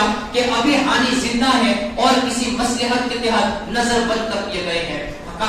حضرت ہانی کے قبیلے والوں نے جب اس بات کو سنا تو وہ لوگ مطمئن ہو گئے اور اپنے گھروں کی طرف نکل گئے. اب اس طرف چونکہ حضرت امام مسلم کو بھی یہ پتا چل چکا تھا کہ ہانی قید کر دیے جا چکے ہیں اور یہ بات بھی افواہ بھی انہیں پتا چل چکی تھی کہ ہانی شہید کر دیے جا چکے ہیں. وہ فوراً ہی حضرت ہانی رضی اللہ تعالیٰ عنہ کے گھر سے باہر نکلے اور محلے کے اندر صدا لگانے شروع کی اور امداد کو طلب کیا. ابھی تھوڑی دیر گزری تھی کہ 40,000 لوگ 40,000 کوفی یہ حضرت امام مسلم کے پیچھے نکل گئے اور سربستہ تمام اسلحوں سے سپہ سالاری کے عالم کے اندر حضرت امام مسلم کے ساتھ بولیے اور امام مسلم رضی اللہ تعالیٰ عنہ نے گورنر ہاؤس کو گھیر لیا.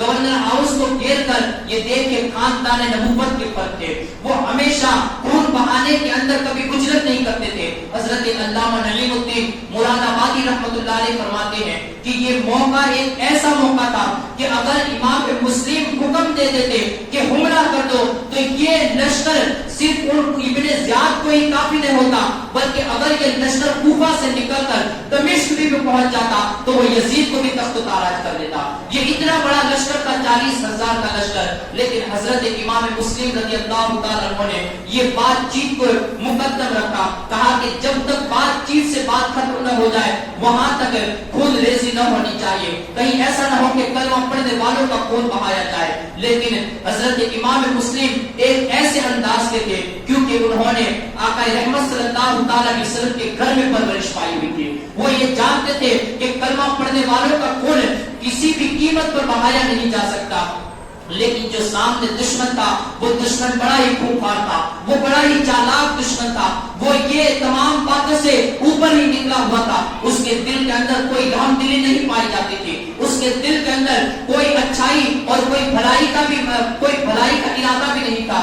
عبید اللہ بن زیاد نے دیکھا کہ مسلم ابھی بات چیت کے لیے رکے ہوئے ہیں، انہوں نے کوئی حملہ نہیں کیا ہے، اسی موقع کا فائدہ اٹھایا اور وہ جو رئیس کوفہ اور عمرہ کوفہ جو پہلے سے قلعے کے اندر قید تھے اور نظر بند تھے، ان لوگوں کو قلعے کی دیوار کے اوپر لا کر کھڑا کر دیا گیا اور عبید اللہ بن زیاد نے کہا کہ اگر تم لوگ اپنے قبیلے والوں کو اور اپنے گھر والوں کو ڈراؤ، اگر وہ لوگ یہاں سے واپس نہیں جاتے تو ان لوگوں کے اندر داخل ہونے تک میں تمہارے سروں کو قلم کر دوں گا، تمہاری جان چلی جائے گی اور میں یہاں پر تمہیں خون کے اندر نہلا دوں گا۔ اب جیسے ان لوگوں کو یہ ڈر دکھایا گیا، فوراً وہ تمام کے تمام لوگ ڈر گئے اور وہ بوڑھے لوگ اور رئیس لوگ یہ کوفہ کی دیوار کے اوپر، وہ قلعے کی دیوار کے اوپر کھڑے ہو کر اپنے گھر والوں کو پکارنے لگے اور اپنے بیٹوں کو کوئی پکار رہا ہے، کوئی اپنے بھائیوں کو پکار رہا ہے، کوئی اپنے پوتوں کو پکار رہا ہے اور کہہ رہا ہے اے لوگوں ہماری جانوں پر رحم کھاؤ،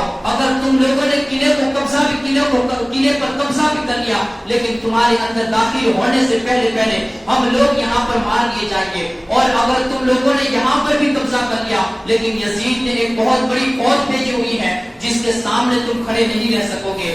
الغرض انہوں نے اس طریقے سے اپنے گھر والوں کو ڈانٹا پھٹکارا کہ اب ان کے گھروں کی عورتیں یہ اپنے مردوں کو کھینچ کر گھروں کی طرف لے کر روانہ ہونے لگی۔ اب اس طریقے سے یہاں تک کہ جب مغرب کا وقت آیا تو مغرب کے وقت حضرت امام مسلم رضی اللہ تعالیٰ عنہ کے ساتھ جو کھڑے لوگ تھے، جو آپ کے ساتھ میں رہنے والے لوگ تھے، وہ 40,000 کے اندر سے صرف 500 لوگ کا ایک دستہ تھا، صرف 500 لوگ باقی رہ گئے تھے۔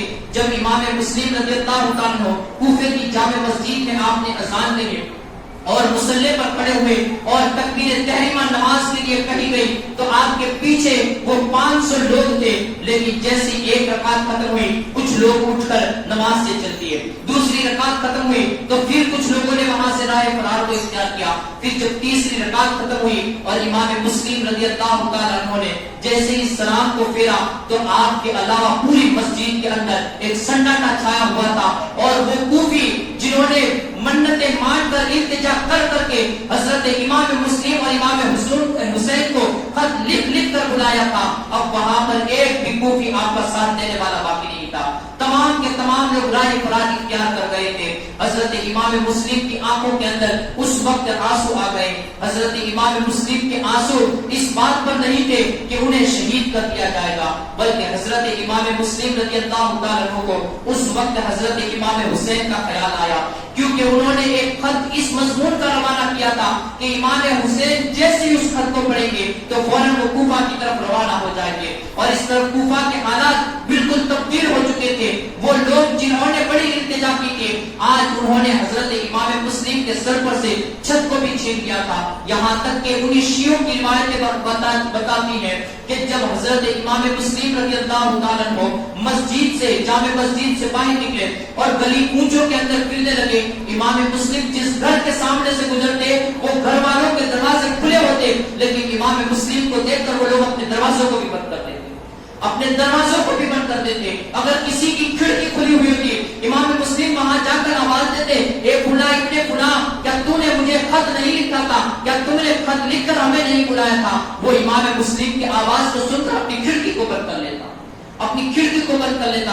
حضرت امام مسلم رضی اللہ تعالیٰ عنہ اسی بے چارگی کے عالم میں امام حسین کا خیال آتا تو آپ رونے لگتے کہ امام حسین جب آئیں گے تو خاندان نبوت کے ان فرزندوں کے ساتھ کون سی قیامت برپا کی جائے گی، انہیں کس طریقے سے ان پر ظلم و جبر کیا جائے گا اور انہیں کس طریقے سے ان کا خون بہایا جائے گا۔ حضرت امام مسلم کو یہ خیال رلا رہے تھے، آپ گلی کوچوں کے اندر ایک مجنون آدمی کی طرف پھر رہے تھے، یہاں تک کہ آپ چلتے چلتے بھی تھک گئے، کوفہ کے کنارے پر پہنچے تو وہاں پر ایک کوٹا نظر آیا اور وہیں پر حضرت امام مسلم کچھ سانس ٹھنڈی کرنے کے لیے بیٹھ گئے۔ جیسے ہی وہاں پر بیٹھے تو اندر سے دروازہ کھلا اور ایک خاتون وہاں سے ایک بڑھیا باہر نکلی۔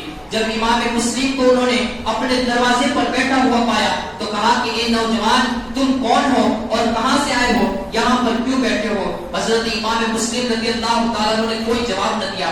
آپ کو پیاس کی بڑی شدت تھی، آپ نے پانی کو طلب کیا، کہا کہ کیا تم مجھے پانی پلا سکتی ہو سکتا ہے کہ اس وقت میں تمہیں اس کا کوئی بدلہ نہ دو، لیکن میدان محشر کے اندر اپنے نانا جان سے تمہیں ایک بہترین بدلہ دلا سکوں۔ اس عورت نے پانی کو پلایا۔ اب اس کے بعد جیسے وہ پانی کا گلاس لے کر اندر پہنچی، پھر سے جب باہر آئی تو اس نے دیکھا کہ حضرت امام مسلم ابھی وہیں پر بیٹھے ہوئے ہیں۔ اس نے کہا کہ نوجوان، میں نے تو تمہیں پانی پلا دیا، اب یہاں پر کیوں بیٹھے ہوئے ہو؟ حضرت امام مسلم رضی اللہ تعالیٰ عنہ نے کہا کہ حضرت امام مسلم پہلے 2-3 بار تو خاموش رہے، لیکن جب اس نے بڑا اصرار کیا اور غصے کے عالم میں پوچھا کہ تم کون ہو اور یہاں پر کیوں بیٹھے ہوئے ہیں، آدھی رات گزر چکی ہے اور تم اپنے گھر کیوں نہیں جا رہے ہو؟ حضرت امام مسلم نے کہا کہ یہاں پر کون میرا گھر ہے؟ کل تک یہ تمام گھر میرے گھر کہے جاتے تھے، ہر گھر کے اندر سے مجھے دعوتیں آتی تھی، لیکن آج ہر گھر کے دروازے یہ میرے اوپر بند کر دیے جا چکے ہیں، ہر گھر کی دیواریں اور کھڑکیاں یہ میرے لیے بند کر دی جا چکی ہیں۔ یہاں کے لوگوں نے ہمیں دعوت دے کر بلایا تھا، لیکن آج میرے سر پر سے چھت کو بھی چھین دیا گیا ہے۔ امام مسلم کی یہ دردناک کیفیت اور حالت کو دیکھ کر اس عورت نے کہا جس کا نام توعا تھا، کہا کہ آپ ہیں کون اور آپ کی داستان کیا ہے؟ کہا کہ میں مسلم بن عقیل ہوں، امام حسین رضی اللہ تعالیٰ عنہ نے مجھے یہاں پر بھیجا ہے، میں علی کا بھتیجا ہوں۔ جب اس عورت نے یہ سنا کہا کہ مسلم کیا ہوا؟ پورا کوفہ آپ کا مخالف ہو چکا ہے، پورے کوفے والوں نے آپ کی بدعہدی کی ہے، لیکن اب بھی کوفہ کے اندر اہل بیت کے چاہنے والے موجود ہیں۔ اس توعا نے اپنے گھر کے دروازوں کو کھول دیا، حضرت امام مسلم کو اپنے ایک خاص کمرے میں لے گئی اور وہاں پر آپ کے لیے ایک اچھے سے ایک دسترخوان بچھایا اور آپ کے لیے کھانے کو پیش کیا۔ حضرت امام مسلم نے کھانے سے انکار کر دیا، لیکن وضو کے لیے پانی کو طلب کیا۔ وہ خاندان نبوت کے فرزند جو پوری رات عبادتوں میں گزارتے تھے، حضرت امام مسلم رضی اللہ تعالیٰ عنہ نے وضو بنایا اور وضو بنانے کے بعد آپ نے اللہ رب العزت کی عبادت شروع کر دی۔ صبح ہوتے تک آپ عبادت کرتے رہے، لیکن اس طرف جو توعا نامی عورت تھی وہ بار بار اس کمرے میں جاتی اور دیکھتی کہ حضرت امام مسلم کو امام کو کوئی حاجت تو نہیں ہے، کوئی ضرورت تو نہیں ہے۔ وہ بار بار دیکھتی اس کا بیٹا چونکہ شرابی تھا اور اس کے بیٹے کی وجہ سے ہی وہ رات کو اپنے دروازہ کھلا رکھ کر بیٹھی ہوئی تھی۔ جب اس کا بیٹا رات کے وقت آیا تو اس نے دیکھا کہ ماں بار بار ایک خاص کمرے کی طرف جا رہی ہے کہ کبھی اس کمرے کی طرف پہلے نہیں جاتی تھی، اور آج ایک بار نہیں، 2 بار نہیں، بلکہ بار بار وہاں پر جا رہی ہے۔ آخر ماجرا کیا ہے؟ اس نے اپنی ماں سے پوچھا، کہا ماں یہ کیا معاملہ ہے کہ تم بار بار اس کمرے کی طرف جا رہی ہو؟ ماں نے پہلے تو چھپانے کی کوشش کی، لیکن بیٹا جب اس دروازے کی طرف بڑھنے لگا کہا کہ بیٹا وہاں پر مت جا، وہاں پر خاندان نبوت کے ایک اہم چشم و چراغ وہاں پر جلوہ افروز ہے۔ حضرت امام مسلم رضی اللہ تعالیٰ عنہ ہمارے گھر میں آئے ہوئے ہیں اور آج پورے کوفہ والوں نے آپ کے ساتھ بدعہدی کی ہے، آپ کا ہر ایک نے ساتھ چھوڑ دیا ہے۔ اللہ نے ہماری سعادتوں کو بلند کر دیا ہے کہ ہمارے نصیب میں یہ آیا ہے کہ ہم خاندان نبوت کا ساتھ دیں۔ اللہ رب العزت کل ہمیں میدان محشر کے اندر اس نیکی کا بدلہ ہمیں عطا فرمائے گا۔ تو آپ کے کہنے پر بیٹا اس وقت اپنی زبان کو خاموش کر گیا تھا، لیکن چونکہ وہ شرابی تھا، جو شرابی ہوتے ہیں وہ کبھی بھی وہ یہ بھی ہوتے ہیں کہ وہ لالچی ہوتے ہیں، وہ دنیا دار بھی ہوتے ہیں۔ اس نے دیکھا اپنی زبان کو اپنی ماں کے سامنے تو چپ کر لیا، لیکن فوراً جیسے ہی صبح ہوئی تو محمد بن اشعث کا جو بیٹا تھا عبد الرحمن جس کا نام تھا، اس کے پاس پہنچا اور کہا کہ میں تجھے ایک بہت بڑی خوشخبری سنانے والا ہوں۔ کہا کہ وہ خوشخبری کون سی ہے؟ کہا کہ خوشخبری یہ ہے کہ ہمارے گھر پر امام مسلم آئے ہوئے ہیں، جن امام مسلم کی تم لوگ تلاش کر رہے ہو وہ یہاں پر موجود ہیں، اور ابن زیاد نے ان کے پکڑنے پر انعام بھی رکھا ہوا ہے کیا تو مجھے انعام دلا سکتا ہے؟ محمد بن اشعث کے بیٹے نے کہا کہ ہاں میں تجھے انعام دلاؤں گا، لیکن بتا کہ وہ ہے کہاں؟ کہا کہ وہ میرے ہی گھر پر موجود ہے۔ عبد الرحمن ابن محمد بن اشعث اس نے فوراً ہی اپنے والد محمد بن اشعث کو یہ خبر دی۔ محمد بن اشعث کو جب پتا چلا اس نے ابن زیاد کو فوراً ہی بتایا، تو ابن زیاد نے کہا کہ اپنے ساتھ 20 سواروں کو لے اور 20 سواروں کو لے کر جا کے امام مسلم کو قید کر کے میرے دربار میں پیش کر۔ جب محمد بن اشعث کے سامنے 20 سواروں کا کہا گیا تو محمد بن اشعث نے کہا کہ ابن زیاد کیا تمہاری اپنے ٹھکانے بھی ہے یا نہیں؟ تم کس کے مقابلے میں مجھے بھیج رہے ہو؟ 20 سواروں سے کام چلنے والا نہیں ہے، یہ خاندان نبوت کے فرزند ہے، یہ حضرت علی شیر خدا کے یہ بھتیجے ہیں، ان کے سامنے 20 تو کیا اگر ہم 200 بھی چلے جائیں اور ایک ایک کر کے لڑتے رہے تو وہ ایک ایک کر کے 200 کے لیے کافی ہو جائیں گے۔ کہا کہ میں 20 سواروں کے ساتھ ان کے مقابلے کے لیے جانے والا نہیں ہوں۔ کہا کہ اچھا پھر تو جتنوں کو چاہے اتنوں کو لے جا۔ اب اس نے وہاں سے بڑے بڑے شہسوار اور بڑے بڑے جنگجو کا انتخاب کیا اور وہ ان کی تعداد 80 کے اندر اس نے شمار کی۔ 80 تعداد کو لے کر تو وہاں پر پہنچا اور تمام کو متنبع کر دیا کہ ہمیں ایک ایک کر کے امام مسلم کا مقابلہ نہیں کرنا ہے، بلکہ جس طریقے سے بھی ہو تمام کو مل کر امام مسلم کو گھیر لینا ہے۔ جب ادھر 80 سواروں کے گھوڑوں کی ٹانپوں کی آواز، اس طرف حضرت امام مسلم اپنے مسلح پر تھے اور ان ٹانپوں کی آواز کو جب سنا تو توحا نے اپنے گھر کے دروازوں کو بند کرنا چاہا۔ توحا نے کہا حضرت امام مسلم کو مطمئن کیا، کہا کہ حضور آپ کے اوپر جب تک میں زندہ ہوں آج بھی نہیں آنے دوں گے، آپ بے فکر رہیے۔ حضرت امام مسلم نے کہا تو آپ تمہارے نصیب میں جو ہماری خدمت تھی وہ تم نے کر لی، اب یہاں پر آپ کو اللہ رب العزت اس کی جزا عطا فرمائے گا۔ آپ نے اپنی تلوار کے دستانے کو پکڑا اور اس کے بعد تلوار کو ٹیک لگاتے ہوئے کھڑے ہوئے اور اللہ اکبر کے نعرے کو بلند کیا اور پھر توحا کے مکان سے نیچے کی طرف اترنے لگے۔ اس طرف محمد بن اشعث اپنے سواروں کے ساتھ گھر کی چھت کے اوپر چڑھنے لگا تھا۔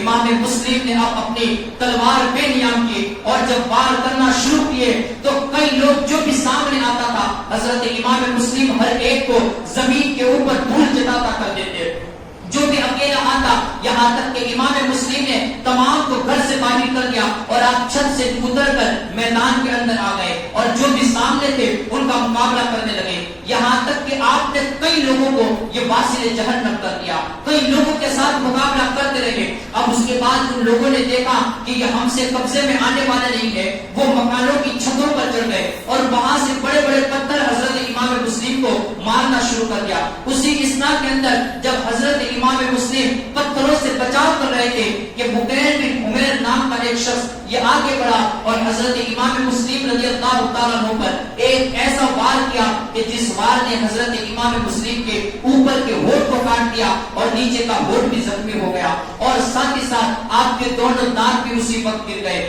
اب حضرت امام مسلم رضی اللہ تعالیٰ عنہ یہ لڑتے ہوئے تھک بھی چکے تھے۔ آپ کبھی اپنی تلوار کے ٹیک لگا کر یہ کبھی اپنی تھکان کو اتارتے اور چین کی سانس لیتے اور کبھی کوئی سامنے آتا تو اس کا مقابلہ بھی کرتے، یہاں تک کہ اب ان لوگوں نے محمد بن اشعث نے دیوار کے اوپر سے آپ کے لیے امان کا لفظ پکارنا شروع کر دیا۔ کہا کہ اے مسلم، ہم تمہارے ساتھ جنگ کرنے کے لیے نہیں آئے بلکہ ہم تمہیں امان دینے کے لیے آئے ہیں۔ حضرت امام مسلم رضی اللہ تعالیٰ عنہ نے کہا کہ مجھے تو لگ رہا ہے آپ نے ایک شعر پڑھا، کہا کہ تم مجھے امان نہیں بلکہ تم مجھے اب بھی دھوکہ دینے آ رہے ہو۔ حضرت امام مسلم کے یہ کہنے پر محمد بن اشعث نے کہا کہ نہیں، میں تمہیں امان دیتا ہوں۔ تمام لوگوں نے پکارنا شروع کر دیا کہ ہاں ہم تمہیں امان دیتے ہیں۔ اس وقت عمر بن عبید اللہ سرمی جو نام کا شخص تھا وہ الگ ہو گیا اور کہا کہ مجھے اس سے کوئی سروکار نہیں۔ اور اگر جب انہوں نے امان کے لفظ کو پکارا حضرت امام مسلم نے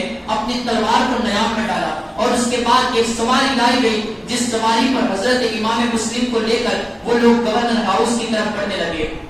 جب امام مسلم کو لے کر گورنر ہاؤس کی طرف بڑھنے لگے تو وہاں پر راستے ہی کے اندر آپ کی تلوار کو ایک سپاہی نے چھین دی۔ حضرت امام مسلم نے اسی وقت کہا کہ یہ پہلی بدعہدی ہے کہ تم نے میرے پاس سے میری حفاظت کرنے والے سامان کو چھین لیا ہے۔ اس کے بعد گورنر ہاؤس کے دروازے پر حضرت امام مسلم کو اتارا گیا۔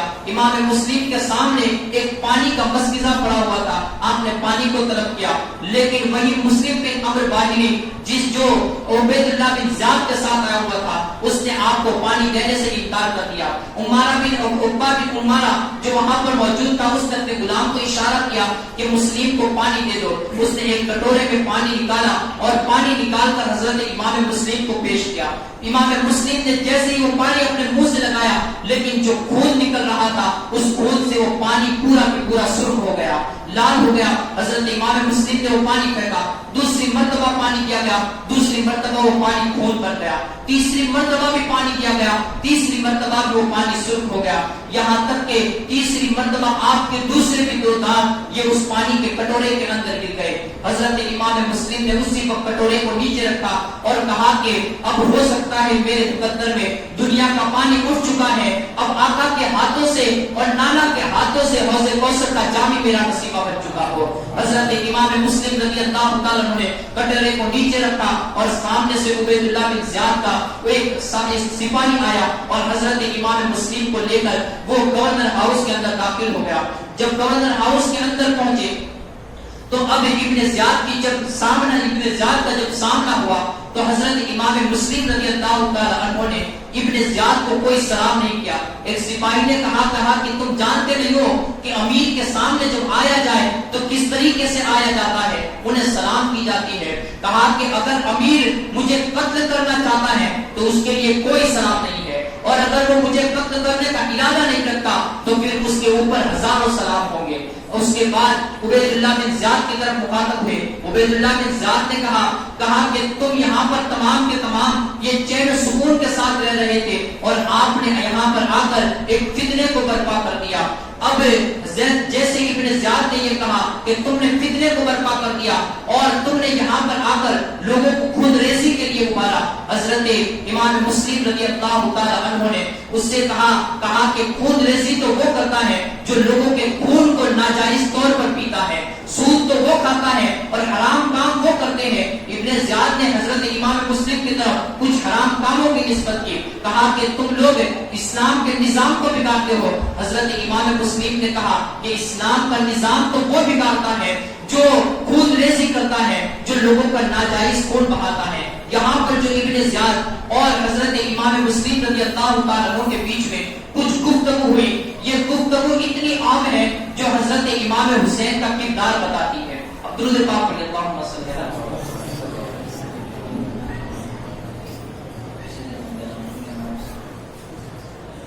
حضرت امام حسین رضی اللہ تعالیٰ عنہ کا جو کردار تھا اور آپ کا جو ارادہ تھا اور یزیدیت اور حسینیت کے اندر جو ایک فرق واضح کرنا تھا وہ حضرت امام مسلم نے ابن زیاد کے سامنے پیش کیا. اس لیے کہ یزیدیت جو تھی وہ یزیدیت کا عقیدہ اور ان کا یہ جو کام تھا اور ان کے جو خیالات تھے وہ خیالات یہ بنے ہوئے تھے کہ طاقت ہی حق ہے. یزیدیت کا کام کیا تھا اور ان کے ارادے یہ بن چکے تھے کہ طاقت ہی حق ہے اور طاقت ہی کے ذریعے ہر ایک کو زیر کیا جا سکتا ہے, بڑے بڑوں کو زیر کیا جا سکتا ہے. لیکن حسینیت کا نعرہ یہ تھا کہ طاقت ہی حق نہیں بلکہ حق ہی ایک طاقت ہے, حق ہی ایک طاقت ہے. اور یہی وہ واضح تھا کہ جس کے پاس حق ہوگا تو چاہے اس کے سامنے فرعون بھی کیوں نہ آ جائے لیکن حق ہمیشہ حق ہی رہتا ہے, حق ہمیشہ حق ہی رہتا ہے. اس کے سامنے کتنی بھی بڑی طاقت آ جائے تو طاقت سے حق دبا نہیں کرتا بلکہ حق ایک ایسی طاقت ہے کہ انسان مر بھی جائے لیکن پھر بھی وہ زندہ ہو جاتا ہے.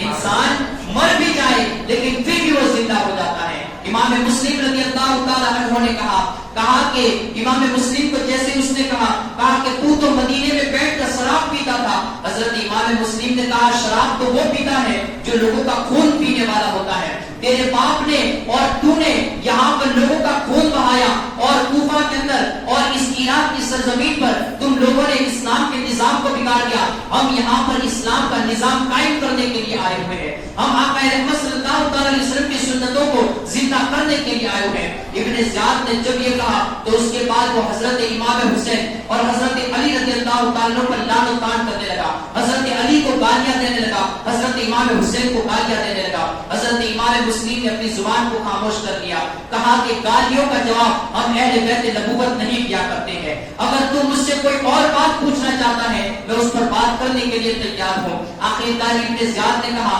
کہ میں تجھے ایک ایسی موت ماروں گا کہ آج تک یہ موت کسی کو بھی نہیں کی گئی ہوگی. حضرت امام مسلم نے کہا کہ ہاں واقعی میں یہ حصہ تمہاری ہی اور یزیدیوں کے ہی حصے میں آیا ہوگا کہ آج تک کسی پر بھی ایسا ظلم نہیں ہوا ہوگا جیسا ظلم تم لوگ کرنے والے ہو اور خاندان نبوت پر ہونے والا ہے. اس کے بعد ابن زیاد نے حکم دیا کہ ان کو گورنر ہاؤس کی دیوار پر لے جایا جائے اور وہیں پر ان کا سر قلم کر کے ان کو وہیں سے نیچے ڈال دیا جائے. اب اس طرف جیسے حکم دیا حضرت امام مسلم نے کہا کہ میری ایک آخری خواہش ہے اسے پورا کر دو.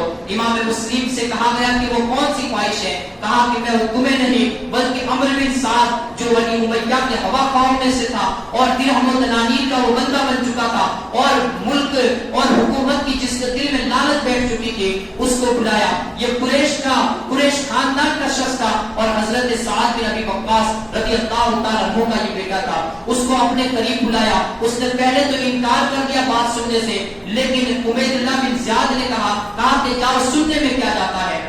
آخرکار عمرو بن سعد یہ عمر ابن سعد یہ تیار ہو گیا اور حضرت امام مسلم کے پاس پہنچا. امام مسلم رضی اللہ تعالیٰ عنہ نے اس کے سامنے 3 وصیتیں بیان کی. کہا کہ کوفہ کے ایک شخص سے میں نے 700 درہم میں نے لیے ہوئے ہیں, وہ 700 درہم تو اپنے مال میں سے عطا کر دینا یا تو میرے خاندان والوں کے پاس سے لے کر عطا کر دینا. اور دوسرا یہ کہ جب میں شہید کر دیا جاؤں تو میرے جسم کو تو دفن کر دینا. اور تیسرا یہ کہ امام حسین کی طرف خط بھیج کر انہیں روک دینا کہ وہ کوفہ کی طرف نہ آئے ورنہ یہاں پر آپ کو ظلم و ستم سے دو چار کیا جائے گا. الغرض وہ ایک راز کی باتیں اسے بتائی گئی تھی, لیکن چونکہ وہ درہم و دنانیر کا بندہ ابن زیاد کے سامنے آیا اور وہ تینوں چیزوں کو اس نے ظاہر کر دیا. کہا کہ امیر تم مجھ سے پوچھو, میں اس سے پہلے ہی بتا دیتا ہوں کہ امام مسلم نے مجھے یہ باتیں بتائی ہے. اور اس کے بعد ابن زیاد نے کہا جہاں تک قرض کی ادائیگی ہے تو وہ تیرا معاملہ ہے. رہی بات ہے یہ ان کی لاش کے دفنانے کی تو جو حکومت کی اور خلافت کی جو بغاوت کرے تو اس کی لاش کو دفن کرنے کے لائق نہیں ہے بلکہ اس کے ساتھ کوئی رعایت کرنے کے لائق نہیں ہے. الغرض تیسری بات اس نے یہ کہی کہ رہی بات امام حسین کی تو امام حسین اگر وہ ہماری طرف آتے ہیں تو ان کو بھی وہی معاملے پر اور وہی منزل پر پہنچایا جائے گا جہاں پر امام مسلم کو پہنچایا جا رہا ہے. اگر آنے سے پہلے وہ کسی طرف چلے جائے تو یہ ان کی مرضی کی بات ہے. اس کے بعد حضرت امام مسلم رضی اللہ تعالیٰ عنہ کو شہید کیا گیا اور آپ کے لاش مبارک کو کوفہ کے اس گورنر ہاؤس کی دیوار پر سے نیچے پھینکا گیا اور پھینکنے کے بعد پھر کوفہ کا جو گیٹ تھا دروازہ تھا اس دروازے پر حضرت امام مسلم کے جسم کو لٹکا دیا گیا اور لوگوں کے اندر پھر کوفہ والوں کے اندر ایک ایسا خوف و ہراس پیدا ہو گیا کہ وہی ہانی بن عروہ جن کا قبیلہ پورے کوفے کے اندر بہت ہی طاقتور گنا جاتا تھا, لیکن حضرت امام مسلم کے انتقال کے بعد حضرت ہانی کو لے جایا گیا اور کوفہ کے بالکل چوراہے پر جا کر حضرت ہانی کو شہید کیا گیا. لیکن قبیلے کا کوئی بھی شخص یہ حضرت ہانی کو بچانے کے لیے اپنے گھر سے باہر نہیں نکلا. حضرت ہانی بھی اسی وقت شہید ہوئے اور یہ خاندان نبوت کے حضرت امام مسلم کے فرزند اور محب اہل بیت حضرت ہانی بن عروہ 3 ذی الحجۃ الحرام سن 60 ہجری کے اندر ان دونوں کی شہادت واقع ہوئی. اللہ رب العزت ہمیں ان کی محبت عطا فرمائے, ان کے نقش قدم پر چلنے کی توفیق عطا فرمائے. واخر دعوانا الحمدللہ رب العالمین.